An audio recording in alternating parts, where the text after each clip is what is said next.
우리 함께 하나님의 말씀 보겠습니다. 신약성경 마가복음 5장 말씀입니다.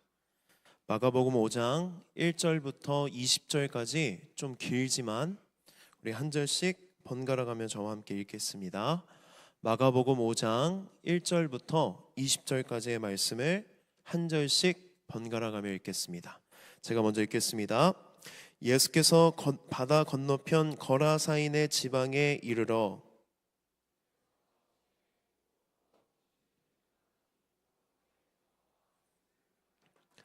그 사람은 무덤 사이에 거처하는데 이제는 아무도 그를 쇠사슬로도 맬 수 없게 되었으니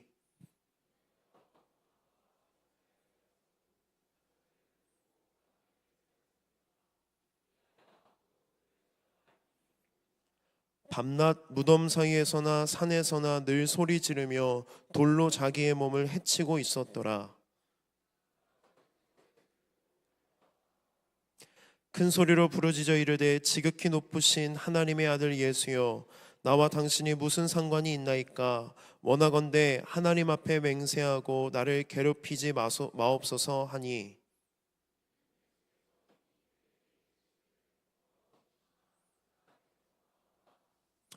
이에 물으시되 내 이름이 무엇이냐? 이르되 내 이름은 군대니 우리가 많음이니이다 하고, 마침 거기 돼지의 큰 떼가 산 곁에서 먹고 있는지라.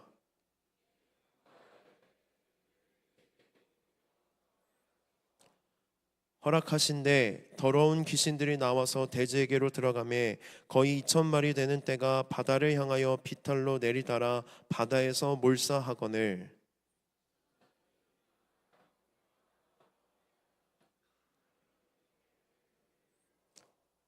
예수께서 이르러 그 귀신 들렸던 자 곧 군대 귀신 집혔던 자가 옷을 입고 정신이 온전하여 앉은 것을 보고 두려워하더라.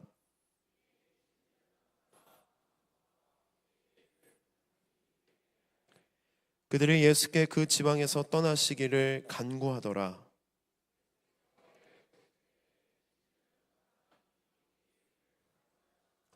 허락하지 아니하시고 그에게 이르시되 집으로 돌아가 주께서 내게 어떻게 큰 일을 행하사 너를 불쌍히 여기신 것을 내 가족에게 알리라 하시니,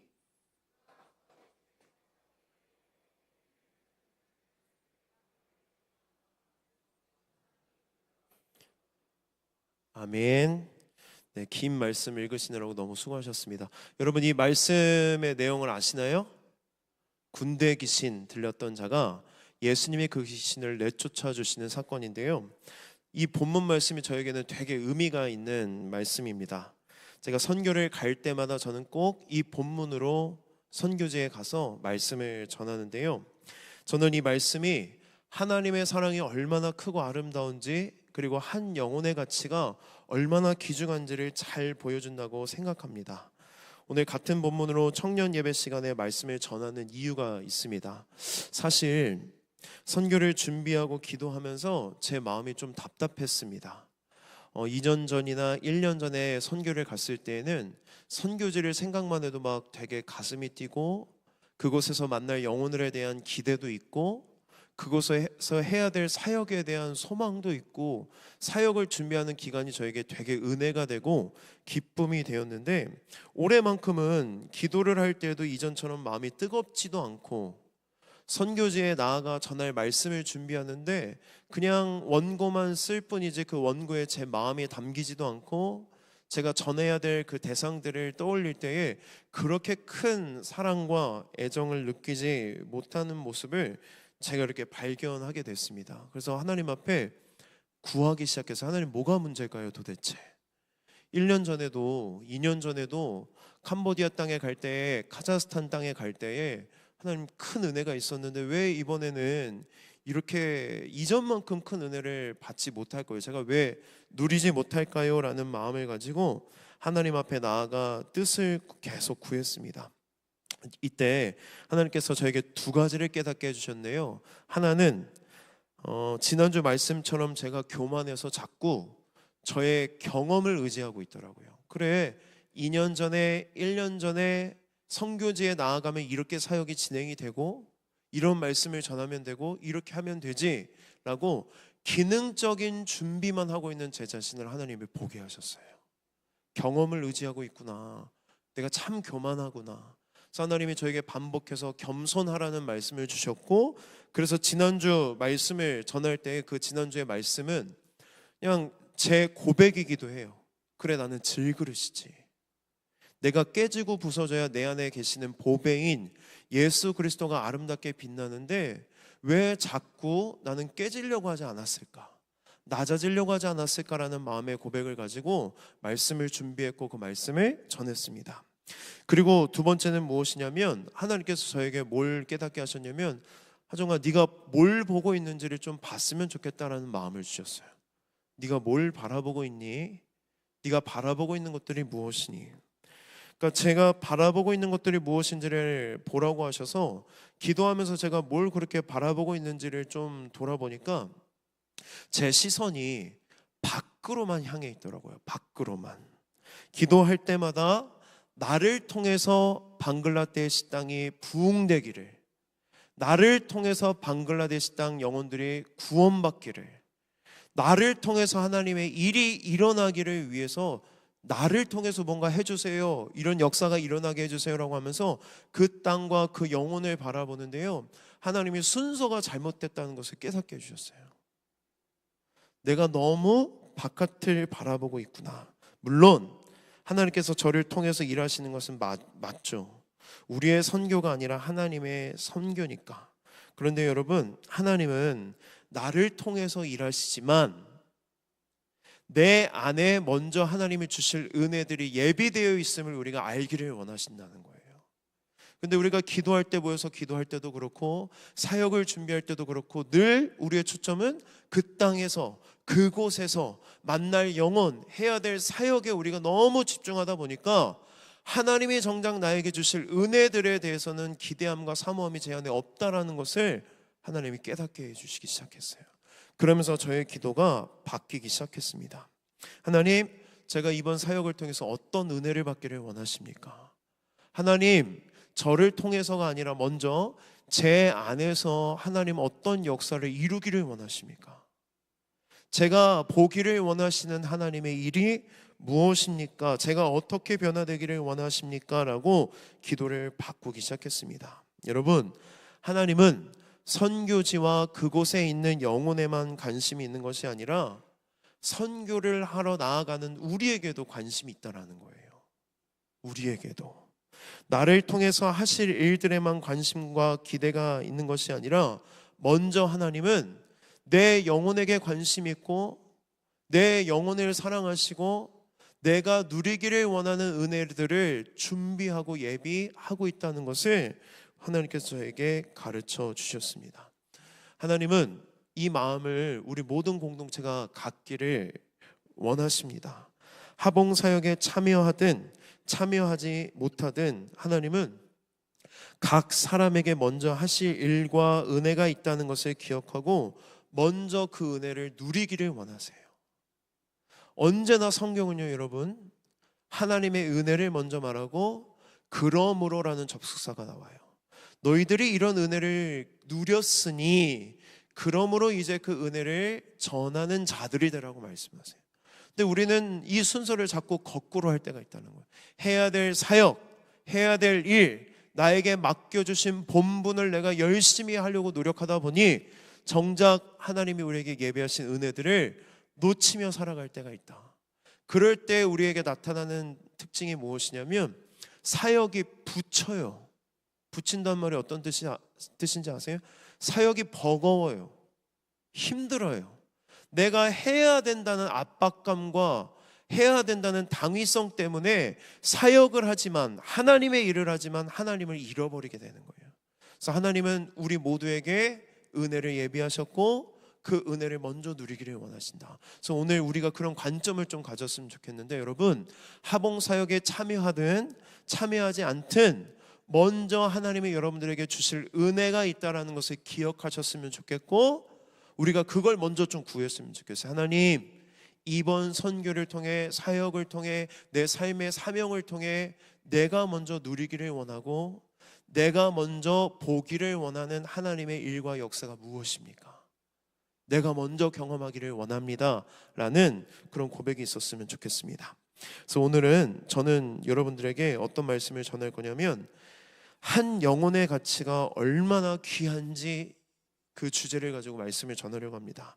이 시간에는 우리가 나아갈 선교지에 있는 영혼을 먼저 생각하기보다 이 영혼이 바로 나라는 것을 먼저 여러분들이 누리셨으면 좋겠고, 하나님께서 나를 이렇게 존귀하게 여기시고 사랑하신다는 것을 먼저 좀 충분하게 누리셨으면 좋겠어요.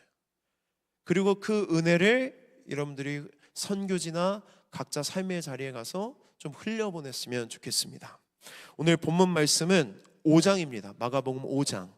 네, 5장이지만 이 군대 귀신 들린 자를 만나러 가는 장면은 어디부터 시작이 되냐면 4장 후반부부터 시작이 돼요. 4장 말씀을 보면 예수님이 밤 늦게까지 사역을 하십니다. 예수님은 어떤 사역을 하셨어요? 병 고치는 사역을 하셨고, 사람들을 만나서 말씀을 가르쳐 주셨고, 그들에게 어떤 복음을 전하시는 사역을 하셨습니다. 그래서 늘 예수님 주위에는 사람이 많았어요.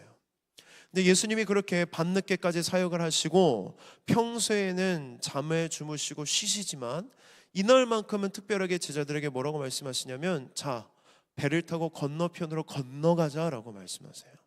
밤에 배를 타고 건너가는 일이 드물잖아요.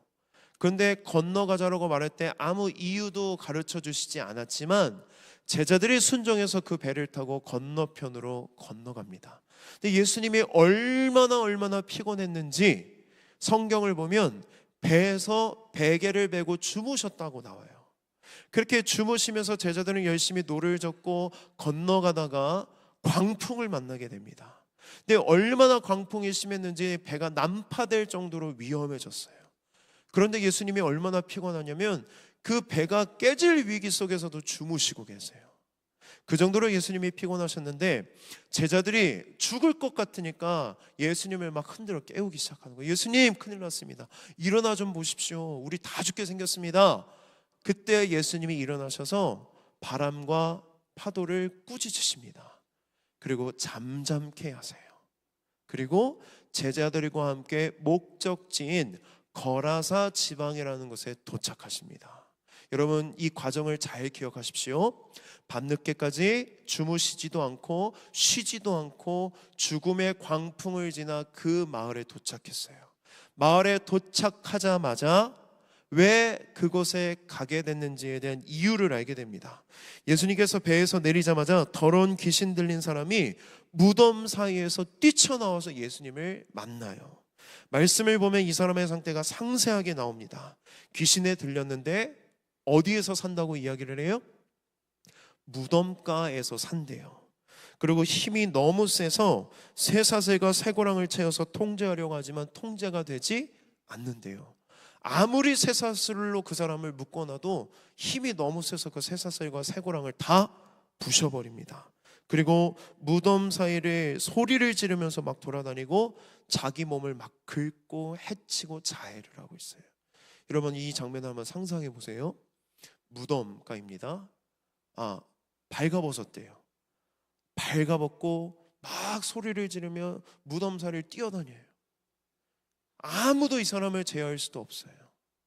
그리고 자기 몸을 막 벅벅 긁어대면서 피를 막 냅니다. 오컬트 영화에나 나올 법한 인물이죠. 그런데 이 한 사람을 누가 만나러 가신 거예요? 이 한 사람을 예수님이 이 사람을 만나러 가신 겁니다. 예수님께서 그 사람을 만나자 귀신의 이름을 물어봅니다. 네 이름이 뭐냐? 그때 그 귀신이 뭐라고 말하냐면 군대입니다 라고 이야기를 해요. 군대의 헬라어 원어는 레기온이라는 뜻인데요, 그때 당시 이 레기온은 로마 군사 보병 6,000명의 한 군단을 의미해요. 그러니까 6,000명이 아니죠. 귀신은 단위가 뭔가요, 여러분? 6천 귀신이라고 할게요. 그 사람 몸 안에 6천이 되는 귀신이 다 들어갔다는 의미일 수도 있고, 그 정도로 많은 귀신이 그 사람 한 몸에 들어가 있다는 것을 볼 수 있습니다. 어쩌다가 이 한 사람 인생 안에 이렇게나 많은 귀신이 들어갈 수 있었을까? 이 사람도 처음 태어났을 때 부모님에게는 기쁨이었을 것이고 사람들에게는 사랑받으면서 자랐을 것입니다. 제가 아이가 둘이거든요. 두 아이가 태어나는 걸 보니까 어딜 가도 아기들은 환영받고 어딜 가도 아기들은 이렇게 사랑받더라고요. 이 사람도 처음에 태어났을 때 부모에게 그렇게 사랑을 받았고 많은 이들에게 환대받았을 것입니다. 어린 시절 여느 어린이와 같이 꿈을 꾸며 그는 살았을 것입니다. 그런데 자라면서 크고 작은 상처들을 경험하기 시작해요. 그 크고 작은 상처들이 이 사람의 인생을 조금씩 무너뜨리기 시작합니다. 무시당하고 거절당하고 상처받고 좌절하고 절망하고 마음 가운데에 분노와 수치심으로 가득했습니다. 마음의 상처가 감당할 수 없게 되자 그의 마음이 무너지기 시작했는데, 마음이 무너진 그 틈 사이로 귀신이 하나 둘씩 들어오더니 귀신이 완전히 이 사람의 인생을 붙들어 버렸고 자기조차도 자기를 통제할 수 없는 사람으로 이 사람이 살아가게 되면서 이 사람 인생에 수많은 귀신, 군단이라고 말할 수 있는 수많은 귀신이 이 사람 한 사람에게 들어갔다는 것입니다. 그는 사람들에게 버림받았습니다. 무덤가에서 살아가는 인생이 되어버렸습니다. 무시무시한 힘을 지녔는데 그 힘을 자기가 자기를 공격하는 데 사용하고 있어요. 저는 오늘 이 말씀을 통해서 여러분들이 이 한 영혼에게 주목했으면 좋겠는데요, 저는 이 사람의 모습이 저와 여러분의 모습이라고 생각합니다. 물론 우리 중에는 귀신에 들렸거나 비정상적이거나 무덤에서 살아가는 인생은 없죠. 그래서 이 사람과 나는 다르다고 생각할 수도 있습니다. 그런데 여러분, 본질은 같다라는 거예요. 마귀는 우리에게 비정상적인 힘을 줍니다. 그리고 우리는 그 비정상적인 힘으로 자기를 위해서 인생을 살다 보면, 계속 살다 보면 어떻게 되는지 아세요, 여러분? 그 힘이 나를 무너뜨리고 있다는 것을 경험하게 됩니다. 여러분, 이것이 바로 악이 움직이는 방식이에요. 하나님의 형상으로 창조된 우리를 비정상적인 힘을 줘서 자꾸만 내가 힘이 있는 것처럼 여기게 만들어서 내 인생을 망가뜨려 나가는 것이 바로 누구의 방식이라는 거예요? 악의 방식, 마귀의 방식, 귀신의 방식. 그래서 하나님의 형상으로 창조된 존귀한 우리를 비인간화로 만들어버리는 것입니다. 여러분, 이 사람을 보십시오. 옷을 벗었지만 수치심이 없어요. 그리고 무덤가 사이를 돌아다니면서 막 소리 지르면서 모든 사람들에게 피해를 주며 살아갑니다. 인간 같아 보이세요? 짐승 같아 보이세요? 짐승 같아 보이죠? 비인간화가 돼가고 있는 우리의 모습을 성경은 우리에게 보여주고 있다는 거예요. 여러분, 괴테에 파우스트라는 문학 작품이 있습니다. 파우스트라는 이 등장인물이, 주인공이 메피스토텔레스라는 악마와 계약을 맺어요. 근데 계약을 맺는데 계약 조건이 뭐냐면, 이 악마가 파우스트한테 엄청난 능력을 줘요. 늙은 할아버지였는데 젊음을 줘요. 그런데 내가 이 모든 즐거움을 네가 누렸을 때 네 생명을, 네 영혼을 가져가겠다라고 이야기를 해요. 그래서 결국 파우스트가 악마가 줬던 그 능력을 갖고 막 살아가는데 결국엔 악마의 노예가 되고 비극적인 결말로 이어집니다. 이게 파우스트라는 작품인데요, 이런 부류의 작품이 많나요? 적나요? 많아요. 이런 메타포가 악마와 사람이 계약을 맺어요. 그리고 악마가 힘을 줘요. 그러면 사람은 그 힘을 가지고 자기 마음대로 살아가다가 결국엔 몰락해버리는 부류의 만화나 영화나 소설들이 참 많습니다. 그래서 그 만화 중에 제가 생각났던 만화는 데스노트예요. 데스노트 여러분 보신 적 있으세요? 주인공이 길을 가다가 한 데스노트를 줍습니다. 근데 데스노트의 주인이었던 사신 류크가 그 노트에 이름만 적으면 사람들이 어떻게 돼요? 죽어나가요. 죽어나가. 그런데 이 주인공이었던 이름이 뭐였더라? 라이토가 그 데스노트를 처음에 어떻게 썼냐면, 내가 범죄가 없는 이상사회를 만들겠다면서 범죄자를 처단하는데 막 사용하기 시작해요. 범죄자들을 막 죽어 제낍니다. 그런데 범죄자들이 죽어나가니까 이 사람을 찾기 위해서 막 쫓아가는 또 이야기가 나오죠. 그런데 여기에서 이 주인공이 변질되기 시작해요. 이상사회를 만들기 위해서 범죄자를 죽였다가 이제는 자기의 정체가 들통날까 봐 자기를 쫓아오는 무죄한 사람들을 죽이기 시작합니다. 근데 사람들을 그렇게 죽이기 시작하면서 이 사람이 어떤 생각이 드냐면 이제는 완전히 도덕성이 무너져 버리게 돼요. 그러면서 무죄한 사람들을 죽이는 모습을 보입니다. 결국 사람을 도구로 여기는 자기 중심적인 모습을 보이고 비인간화가 되고 짐승이 돼버립니다. 사신도 라이터에게 아무것도 요구하지 않는 것처럼 보이지만 결국 그 힘이 그 사람의 인격을 잃어버리게 만들어요. 그리고 마지막 결론이 어떻게 되는지 아십니까? 주인공이 목숨이 위태할 때에 사신한테 부탁해요. 나 좀 도와달라고. 그때에 흥미가 떨어졌다고 하면서 그 데스노트에 주인공의 이름을 적어 죽입니다. 그렇게 이야기가 끝나버립니다. 여러분, 이것이 어떤 방식이냐면 악의 방식이라는 거예요. 악의 방식. 왜 자꾸 이런 부류의 만화, 드라마, 작품, 소설들이 계속 나올까? 이런 이야기들이 어느 정도는 우리의 현실을 반영하고 있기 때문입니다. 저와 여러분이 무언가를 열망합니다. 생각해 보세요. 여러분들 어떤 걸 열망하고 계십니까? 어떤 걸 얻기를 원하세요? 우리가 승진을 원하기도 하고 대단한 커리어를 쌓기를 원하기도 하고 좋은 직장에 들어가기를 원하기도 하고 내가 무언가 사람들에게 인정과 칭찬과 명예를 받을 수 있는 자리에까지 높아지기를 원하기도 하고 때로는 우리가 즐거움과 쾌락을 쫓아 살아갈 때도 있습니다. 그런데 그런 것들을 얻기 위해서 내 삶을 돌아다 보면 잠깐은 뒤로 미루거나 포기해도 되는 것들을 내가 계산하기 시작해요. 내가 저걸 얻으려면 이것들은 포기해야 돼. 내가 저기에 오르려면 이런 것들은 좀 뒤로 미뤄야 돼라는 것을 생각하기 시작합니다. 그 대상이 가족일 수도 있고 친구일 수도 있고 신앙일 수도 있고 교회일 수도 있습니다. 그러면 우리는 조금씩 그것들을 뒤로 미루기 시작합니다. 이것이 바로 악마와 거래하는 것과 같다라는 거예요. 야, 너 이거 필요하잖아. 이걸 얻기 위해서는 네가 뭘 버려야 될지 계산해봐. 생각해봐. 그게 소중하지만 잠깐은 뒤로 미뤄도 되지 않을까라는 악마의 속삭임에 넘어가 마귀와 거래하기 시작합니다. 그러다 보면 하나님께서 나에게 선물로 주신 것들, 정말로 소중한 것들과 우리가 어떻게 되기 시작해요? 멀어지기 시작합니다. 하나님과 멀어집니다. 거룩의 기준이 낮아집니다.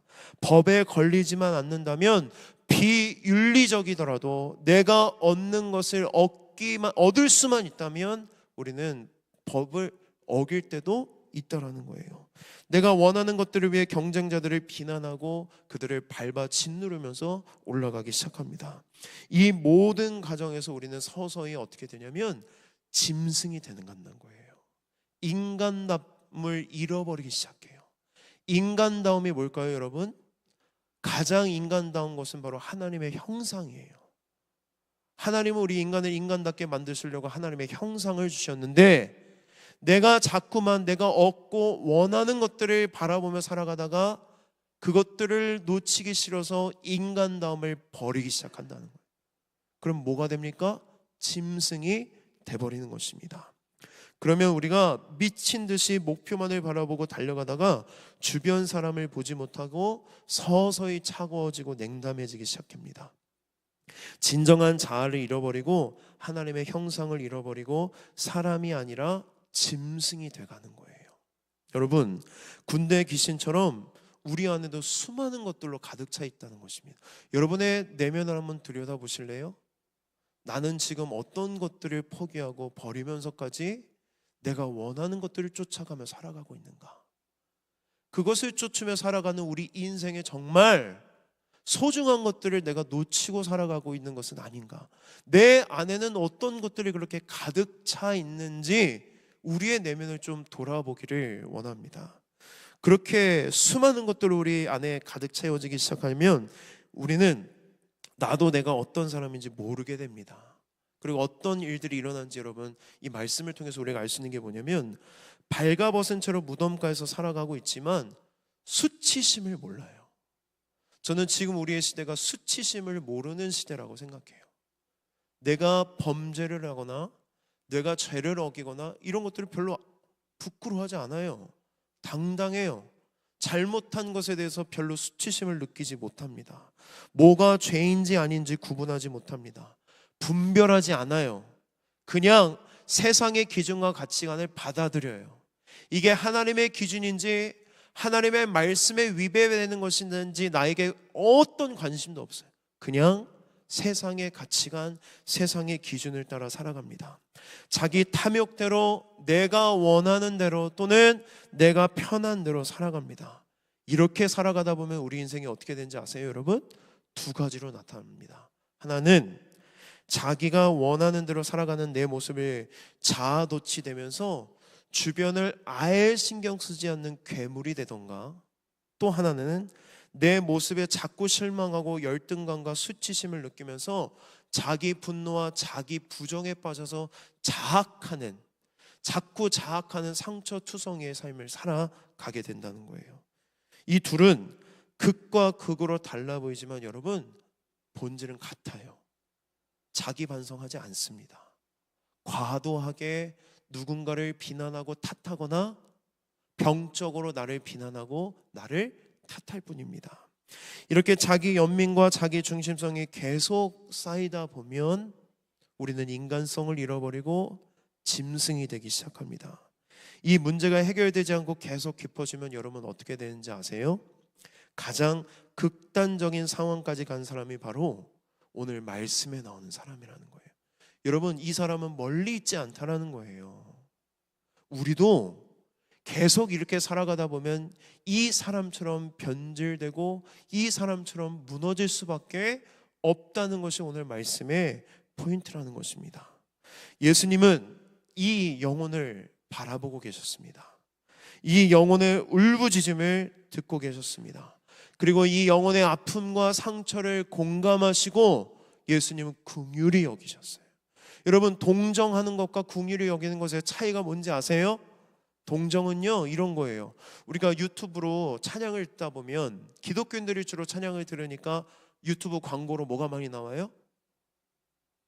초록 어린이 재단, 월드비전 그런 거 보면 여러분 마음이 어떠세요? 안타깝죠. 너무 안타까운 가정의 사연들이 나와요. 그런데 우리가 그걸 안타깝게 여기지만 다 지나가면 어떻게 해요? 건너뛰기 하고 찬양 듣잖아요. 이거는 동정이에요. 근데 긍휼은 뭐냐면 여러분 안타까워하는 마음에서 한 발자국 더 나아가는 게 긍휼이에요.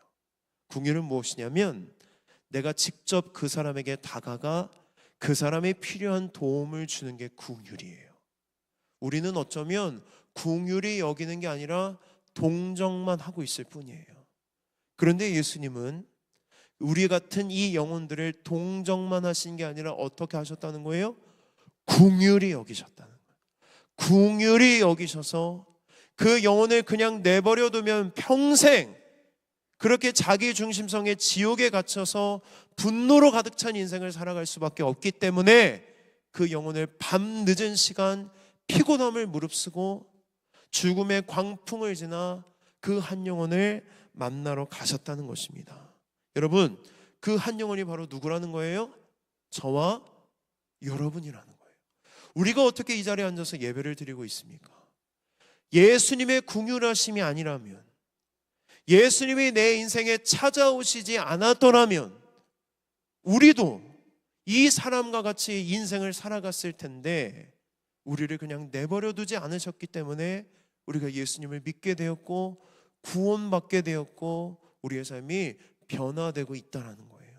그래서 예수님이 이 한 영혼을 찾아가셔서 귀신을 내쫓아 주시는데 다른 복음서의 내용은 그냥 귀신 내쫓아줬다고만 이야기하지만 귀신을 내쫓아주는 과정이 상세하게 기록되어 있습니다.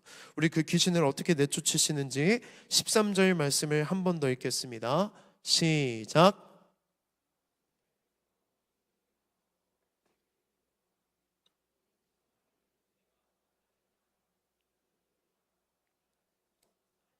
아멘. 귀신을 내쫓는 방법이 독특한데요, 귀신들이 자기들을 소멸하지 말아달라고 예수님께 부탁을 해요.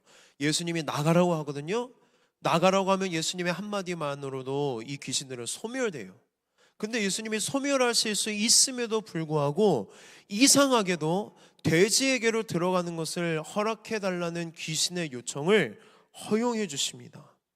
왜 허용해 주셨을까? 그 일로 인해 그 군대 귀신이 돼지 2,000마리의 떼에 들어가요. 그리고 그 2,000마리의 돼지가 바다 비탈로 떨어져서 다 몰사되었다고 성경은 이야기합니다. 이런 말씀을 보면 여러분 어떠세요? 여러분, 저는 MBTI가 INFP거든요. 성경을 읽을 때 되게 상상을 많이 해요. 그러면 되게 돼지떼들이 비탈을 향해 막 달려가는데 그 돼지가 2,000마리니까 얼마나 대단한 광경이었겠어요. 바다로 막 빠져요. 꾸액꾸액거리면서. 그 2,000마리가 빠지는 시간도 되게 오래 걸렸을 것 같아요. 근데 왜 이 돼지들을 그렇게 예수님이 허용하셨을까? 돼지들이 너무 불쌍하지 않아요, 여러분? 돼지는 잘못한 게 없잖아요. 근데 여기서 더 불쌍한 사람은 누구예요?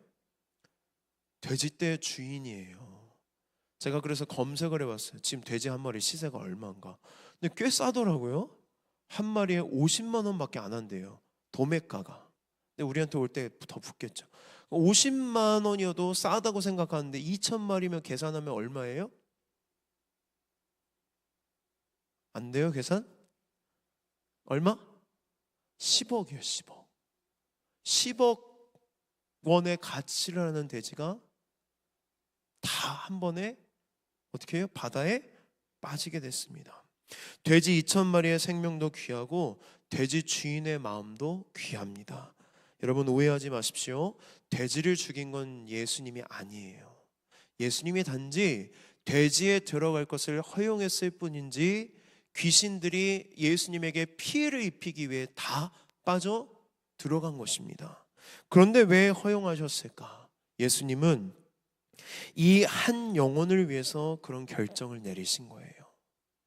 한 영혼의 가치가 얼마나 귀한지를 보여주시기 위해서 예수님은 평생 사람들에게 버림받고 상처받은 이 한 영혼을 예수님이 얼마나 사랑하시는지, 그리고 이 영혼이 얼마나 소중한지를 깨닫게 하시려고 돼지 2,000마리를 희생하게 하십니다. 돼지가 2,000마리면 10억이라고 했잖아요. 그런데 그 수많은 돼지라 하더라도 10억의 가치가 있더라도 내가 사랑하는 내 자녀보다 훨씬 더 귀하다라는 것입니다. 내 자녀가 그렇게 귀하다라는 거예요. 한 영혼이 천하보다 귀하기 때문입니다. 여러분, 한 영혼이 천하보다 귀하다는 이 말씀은 성경에는 나오지 않은 표현이에요. 근데 자꾸 이렇게 인용을 하다 보니까 성경에 있는 것처럼 여겨지는데, 성경에는 명확하게 그런 내용이 나오지는 않지만 그 내용이 담긴 메시지들은 곳곳에 담겨 있어요. 한 영혼이 천하, 온 우주보다 귀하게 여기신다는 것입니다. 여러분 상상해 보십시오. 돼지 2,000마리가 바다에 빠지는 그 광경을 누가 가장 가까이서 봤을까요? 누가 가장 가까이서 봤을까요? 군대 귀신 들렸던 사람이 가장 가까이서 봤을 거예요. 자기 안에 자기를 괴롭혔던 수많은 귀신이 돼지에게로 넘어가고 그 돼지들이 바다에 빠지는 광경을 그 사람은 평생 잊지 못했을 거예요. 나는 한 번도 사람들에게 사람 대접 받아본 적이 없는데, 나는 한 번도 이렇게 내가 귀하다고 여겨본 적이 없는데 예수님이 나를 이렇게 귀하게 여기신다는 것을 돼지 2,000마리가 빠지는 그 광경을 통해서 그는 깨닫게 되었을 것입니다. 그래서 그가 이 은혜로 어떻게 돼요? 구원받습니다. 우리 15절 말씀 함께 읽어보겠습니다. 시작.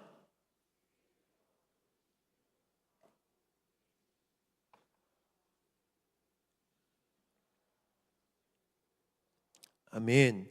예수님의 권능으로 귀신이 쫓겨나가고 이전에 옷을 벗고 무덤가를 돌아다니던 그의 인생이 정신이 온전해지니까 뭐부터 입어요? 옷부터 입어요. 그런데 옷을 입었다라는 표현이 상당히 중요합니다. 여러분 기억해 두십시오. 그런데 이 이야기의 반전은 여러분 어디 있냐면 17절 말씀에 있습니다. 이 사람이 유명할까요? 유명하지 않을까요? 마을에서는 다 아는 사람이에요. 무덤가에서 그렇게 소리 지르면서 발가벗고 다니는데 모르는 사람이 어디 있겠어요. 근데 그 사람이 귀신이 내쫓아지고 옷을 입고 온전해진 것을 누가 다 알게 됐어요? 마을 사람들이 다 알게 됐는데요. 그러면 동네 사람들이 기뻐할 일인데 사람들이 예수님을 보고 뭐라고 말하냐면 이 마을에서 좀 나가달라고 말해요. 나가주십시오.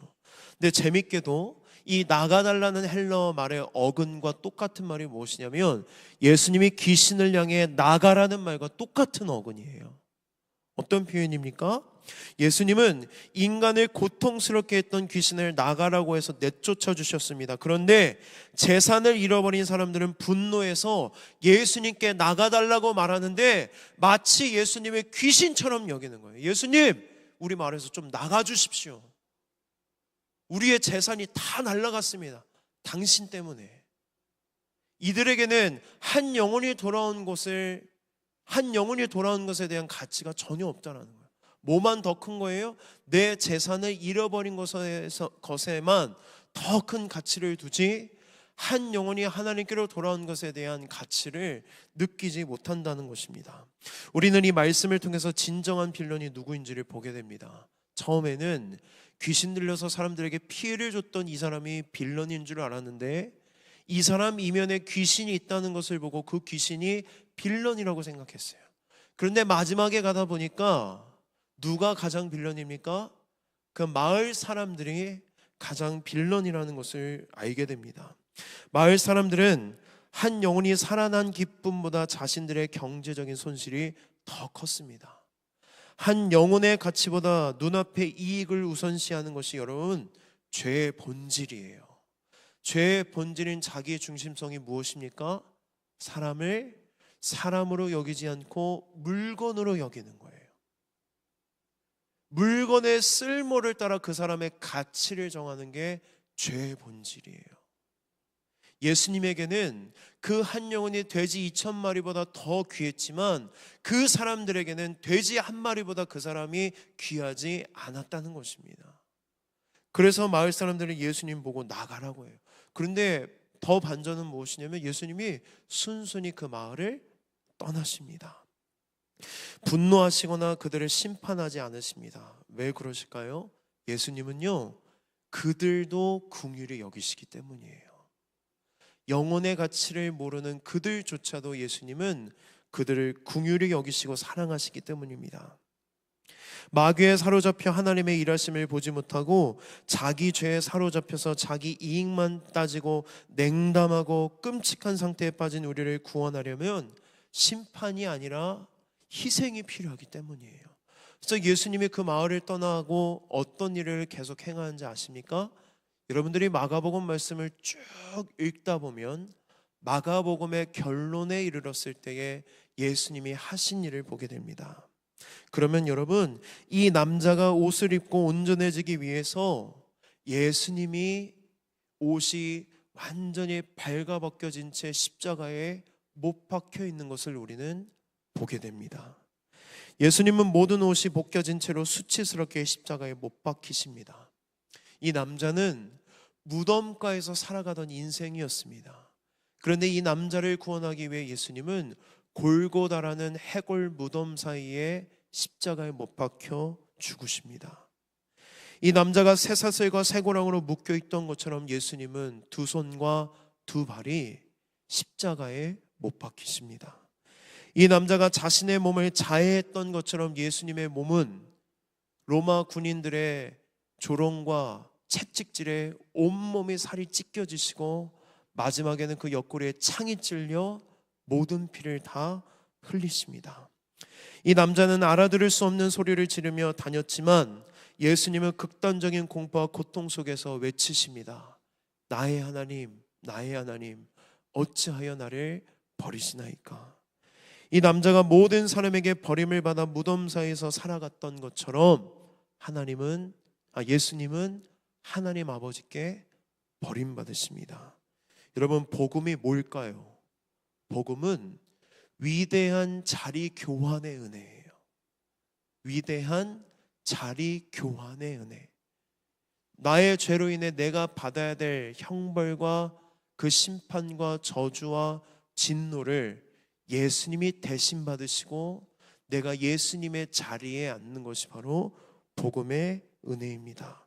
그래서 톰 라이트는 이런 말을 합니다.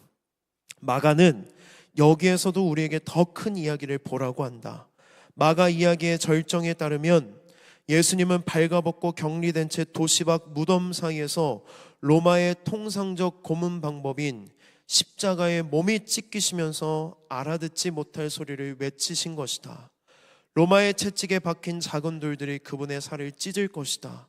마가는 귀신이 바로 그렇게 처치될 것이라고 말한다. 치유는 그렇게 일어난다. 예수님은 인간의 처한 곤경에 들어가셔서 적의 결정타를 직접 입으신다. 몸소 적의 총력전을 당하시고 자기 백성들을 풀어주신다. 여러분, 6천이 넘는 귀신을 말 한마디로 제압하실 수 있는 바로 그분이 자기 백성들을 구원하시기 위해 그 백성들이 당해야 될 징벌을 다 대신 받으셨습니다. 여러분, 저와 여러분의 가치가 이렇다라는 거예요. 하나님이 우리를 보실 때에 이렇게 귀중하게 여기시고 하나님이 우리를 이렇게 사랑하신다는 것입니다. 저와 여러분은 이런 사랑을 받는 존재입니다. 내가 하나님의 사랑을 인격적으로 경험하고 하나님의 사랑 안에서 나의 정체성을 찾게 되면 그 사람의 인생이 변화돼요.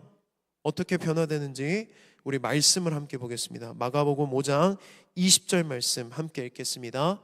시작.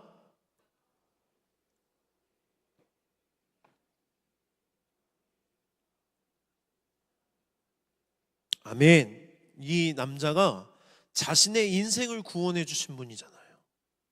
이제까지는 경험하지 못한 사랑을 경험하게 하신 분이죠. 그래서 예수님을 쫓아 제자가 되고 싶다고 따릅니다. 그때 예수님이 어떻게 하시냐면 거절하세요. 아니다. 너는 집으로 돌아가 너희 가족들에게 예수 그리스도 내가 하신 큰 일이 무엇인지 알려라. 복음을 전하는 전도자의 삶을 살라고 말씀하세요. 그때 이 남자가 순종을 하는데 어마어마한 순종을 합니다. 그가 그냥 집으로 돌아가 가족에게만 복음을 전하는 것이 아니라 그 마을 사람들에게, 영혼의 가치를 몰랐던 그 마을 사람들에게만 가치를 전하는 게 아니라 데가볼리에 가서 마음을 전했다고 말해요. 복음을 전했다. 데가볼리가 어떤 단어냐면 여러분 합성어예요. 데가라는 숫자 10을 의미하는 단어와 폴리스, 볼리라는 마을이 합쳐진 단어예요. 그러니까 자기 마을에만 돌아가서 복음을 전한 게 아니라 지역 10개의 마을을 돌아다니며 복음을 전하는 전도자의 인생을 살아갔다고 성경은 말합니다. 여러분, 이것이 바로 하나님의 방식입니다. 선교는 복음의 가치를 깊이 경험한 사람, 하나님의 사랑과 은혜를 깊이 경험하고 그 영혼의 가치를 아는 사람들이 하는 것이 바로 선교입니다. 내 안에 먼저 이 은혜를 누릴 때에 하나님께서 우리를 통로로 사용하시는 거예요. 여러분, 저와 여러분은 돼지 2,000마리보다 아니 온 우주보다 소중한 존재입니다. 누가 우리를 그렇게 여기신다는 거예요? 하나님이 아무런 자격이 없는 나를 그렇게 여기시고 사랑하시고 그렇게 우리의 인생을 돌보신다는 것입니다. 주님은 우리의 최악을 아심에도 불구하고 우리를 구원하시기 위해 십자가의 길을 걸어가셨습니다. 하나님께서 우리를 소중히 여기셨다는 것을 기억하면 우리는 그 하나님의 사랑 안에서 온전한 자아와 정체성을 찾게 됩니다. 그러면 여러분, 우리 인생이 어떻게 변하는지 아세요? 누군가가 나의 연약함에 대해서, 내 아픔에 대해서 또는 내 죄에 대해서 말할 때에 분노하지 않아요. 직면하고 하나님 앞에 나아가 회개하는 사람이 됩니다. 나의 죄가 들통나고 연약함이 드러날 때에 우리는 부정하거나 회피하지 않고 오히려 직면하고 회개합니다. 그리고 사람들한테 요청합니다. 내 연약함이 이런 것들이에요. 저는 이런 죄를 지었어요. 저를 위해서 기도해 주세요. 변화되고 싶어요. 달라지고 싶어요. 하나님의 은혜 안에서 제발 제가 새로워지기를 원해요. 라는 자아와 정체성을 갖게 된다는 것입니다. 여러분, 이게 어떻게 일어납니까? 하나님이 나를 소중히 여기신다는 것, 하나님이 나를 변하지 않고 영원히 사랑하신다는 것을 믿을 때 우리는 그 영원한 사랑 안에서 진정한 자아와 정체성을 얻게 됩니다. 여러분, 하나님은 저와 여러분을 통해서 일하십니다. 하나님은 혼자 일하시지 않고 하나님의 백성들을 꼭 사용하시고 그 백성들을 통해서 일하십니다. 그래서 하나님은 하나님의 선교에 우리를 부르시고 보내십니다. 그런데 여러분, 정말 감사한 게 뭔지 아세요? 하나님은요, 하나님의 선교에 쓰임받는 우리를 도구로 여기지 아니하시고 목적으로 여기신다는 거예요. 저는 연약한 목회자이기 때문에 제가 목회를 하면서 여러분들을 도구로 여길 때가 있어요. 이런 일들을 좀 했으면 좋겠다, 이렇게 했으면 좋겠다. 그런데 하나님은 그렇지 않다라는 거예요. 하나님은 저와 여러분들을 사역으로 부르실 때에, 하나님의 선교의 현장으로 보내실 때에 그냥 우리를 쓰다가 버릴 도구로 여기시는 것이 아니라 그 선교를 통해서 우리 안에 하나님이 주실 은혜들이 있고 그 선교를 통해 우리 안에 하나님이 이루실 역사가 있기 때문에 우리를 목적으로 여기신다는 것입니다. 여러분, 하나님이 우리 선교를 통해서 저와 여러분 안에서 하고 싶은 일이 있고 보기를 원하는 하나님의 역사가 있고 우리가 경험할 은혜가 있고 변화될 하나님의 형상이 있다는 것입니다. 여러분, 먼저 하나님께 물으십시오. 하나님, 내 안에서 어떤 일을 이루기를 원하십니까? 내 안에서 내가 보기를 원하시는 하나님의 역사가 무엇입니까? 주님, 내가 어떻게 변화되기를 원하십니까? 하나님, 내가 먼저 하나님의 사랑과 은혜를 누리기를 원합니다. 그렇게 우리가 하나님을 구할 때에 하나님은 이 시간 우리에게 먼저 하나님의 은혜를 부어주실 줄 믿습니다. 내가 하나님의 사랑을 받는 존재임을 진짜 알게 되면 우리는 여전히 자신의 가치를 모른 채 무덤가에서 울부짖으며 살아가는 영혼들을 그냥 지나칠 수 없습니다. 내가 그랬고 내가 큰 은혜를 받아 그 무덤가에서 구원받았다는 은혜가 있기 때문에 그 한 영혼을 지나칠 수 없고 그 영혼이 하나님의 사랑을 받고 구원받아 얼마나 소중한 존재인지를 알기를 바라신다는 거예요. 우리 그러한 선교의 자리로, 우리의 삶의 자리로 우리를 그렇게 보내실 줄 믿습니다. 우리 이 시간 그 은혜를 우리에게 먼저 부어달라고 함께 찬양하고 기도할 텐데요, 우리 다 같이 자리에서 일어납시다. 그리고 하나님 앞에 그 은혜와 사랑을 먼저 구하며 나아가겠으면 좋겠습니다. 내 모습 이대로